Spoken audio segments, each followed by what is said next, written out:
আজকে আমরা কথা বলবো Redmi Note 11 নিয়ে।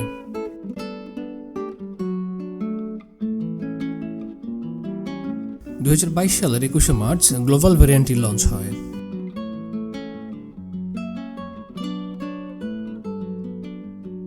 ডলার রেট এখন হাই হওয়ার কারণে ফোনের প্রাইস আগের চেয়ে এখন একটু বেশি। 6GB 128GB বর্তমান বাজার দর 21,000 টাকা। 2023 সালে এসে এই ফোনটি কেনা আমাদের জন্য কতটুকু যুক্তিযুক্ত হবে বা আদৌ এটা একটা গুড ডিসিশন হবে কিনা সেটা নিয়ে আজকে আলোচনা করব।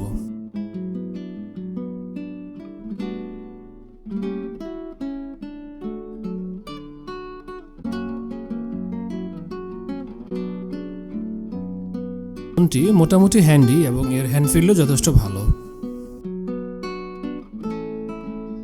যদিও ফোনটা একটু সাইজে বড়, বাট ইটস হ্যান্ডি।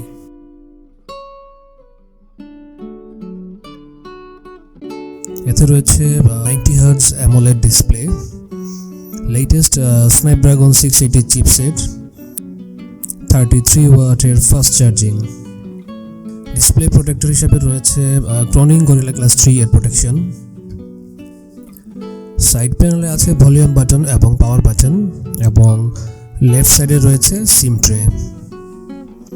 টপে রয়েছে 3.5mm audio jack port, speaker এবং মাইক্রোফোন।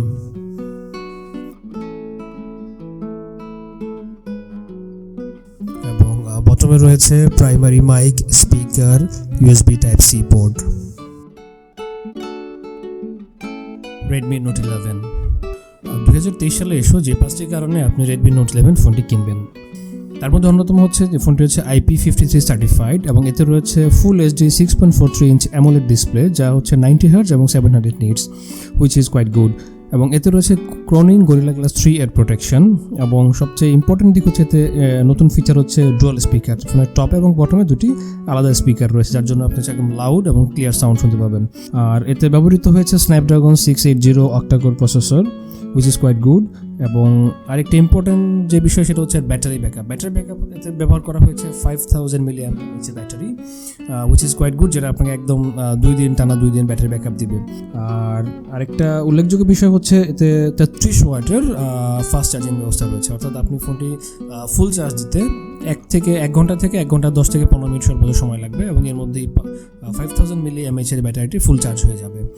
সো এই বিষয়গুলো কনসিডার করে 2023 সালেও Redmi Note 11 can be a good choice.